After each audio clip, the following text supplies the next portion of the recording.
दोस्तों, सीरियल तुमसे तुम तक के आने वाले अपकमिंग ट्रैक में कहानी एक बार फिर जबरदस्त ड्रामा, इमोशन और बड़े ट्विस्ट के साथ आगे बढ़ने वाली है।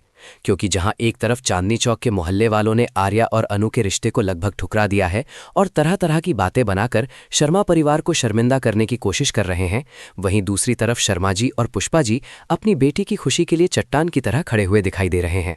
उन्होंने साफ कह दिया है कि दुनिया चाहे जो कहे, अगर उनकी बेटी अनु खुश है तो वही उनकी सबसे बड़ी जीत है। लेकिन दोस्तों, कहानी में असली बवाल अभी खत्म नहीं हुआ है, क्योंकि अब एक नई मुसीबत सामने आ खड़ी हुई है और वो है हर्षवर्धन। हर्षवर्धन को अब ये डर सताने लगा है कि अगर अनु इस घर की बहू बन गई और आर्यावर्धन की पत्नी बनकर इस घर में आ गई तो कहीं सब कुछ बिखर न जाए। इसी डर और घबराहट की वजह से हर्षवर्धन की हालत ऐसी हो जाती है कि उसे पैनिक अटैक तक आने लगते हैं। ये देखकर आर्यावर्धन का दिल भी टूट जाता है, क्योंकि वो अपने भाई को इस हालत में नहीं देख सकता और इसी वजह से वो एक बड़ा फैसला ले लेता है। वो कह देता है कि अगर उसकी वजह से हर्षवर्धन को इतनी परेशानी हो रही है तो वो अनु से शादी नहीं करेगा। जब ये खबर अनु तक पहुंचती है तो हर कोई सोचता है कि शायद वो टूट जाएगी, लेकिन यहाँ कहानी पलट जाती है। अनु इस बात को बहुत ही पॉजिटिव तरीके से लेती है और वो कहती है कि अगर आर्या अपनी कसम की वजह से हर्षवर्धन को नहीं मना सकते तो वो खुद कोशिश करेगी। अनु बड़े आत्मविश्वास से कहती है कि वो हर्षवर्धन सर से बात करेगी और उन्हें समझाएगी।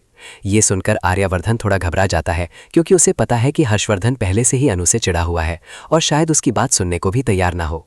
लेकिन अनु को खुद पर पूरा भरोसा है। उसे कहीं ना कहीं यह एहसास है कि वो हर्षवर्धन को समझा सकती है, क्योंकि उसके अंदर वही आत्मा है जो कभी राजनंदिनी की थी और राजनंदिनी का हर्षवर्धन के साथ रिश्ता बहुत ही खास और गहरा था। बस फिर क्या था, अनु हिम्मत जुटाकर सीधे हर्षवर्धन के केबिन में पहुंच जाती है। शुरुआत में हर्षवर्धन का रवैया बहुत सख्त होता है। वो अनु से ठीक से बात भी नहीं करता और काफ़ी उखड़ा उखड़ा रहता है, लेकिन अनु हार नहीं मानती। वो बहुत ही शांत और समझदारी से हर्षवर्धन को एक शानदार उदाहरण देकर समझाने लगती है कि जिंदगी में डर से नहीं बल्कि भरोसे और प्यार से फैसले लेने चाहिए। वो बताती है कि रिश्ते तोड़ने से नहीं बल्कि समझने से मजबूत होते हैं। धीरे धीरे अनु की बातें हर्षवर्धन के दिल और दिमाग में असर करने लगती हैं। वो पहली बार ध्यान से अनु की बातें सुनना शुरू करता है और उसे महसूस होने लगता है कि ये लड़की सच में आर्यावर्धन से सच्चा प्यार करती है। आखिरकार वो पल भी आ जाता है जब हर्षवर्धन का दिल पूरी तरह बदल जाता है। वो मुस्कुराते हुए अनु को अपनी भाभी के रूप में स्वीकार कर लेता है और तुरंत आर्यावर्धन को अपने केबिन में बुलाता है। जैसे ही आर्या वहां पहुंचता है, हर्षवर्धन अनु के सिर पर लाल चुनरी रख देता है और कहता है कि अब वो इस शादी के लिए पूरी तरह तैयार है और ये शादी पूरे धूमधाम से होगी। ये पल बेहद भावुक और खुशियों से भरा होता है। लेकिन दोस्तों, कहानी का ट्विस्ट यहीं खत्म नहीं होता, क्योंकि केबिन के बाहर खड़ी मीरा ये सब चुपचाप देख रही होती है। जैसे ही वो ये नज़ारा देखती है, उसके पैरों तले ज़मीन खिसक जाती है। वो तुरंत मानसी को फ़ोन करती है और घबराते हुए कहती है कि अब तो तुम्हारा खेल खत्म हो गया, क्योंकि अनु ने हर्षवर्धन को भी अपने पक्ष में कर लिया है। उसने ऐसी बातों से उसे मना लिया कि अब वो खुद आर्या और अनु की शादी करवाने के लिए तैयार हो गया है। ये सुनकर मानसी भी हैरान रह जाती है। अब भले ही शादी का रास्ता साफ होता दिखाई दे रहा हो और घर में शादी की तैयारियों की शुरुआत होने वाली हो, लेकिन कहानी के विलन इतनी आसानी से हार मानने वाले नहीं है।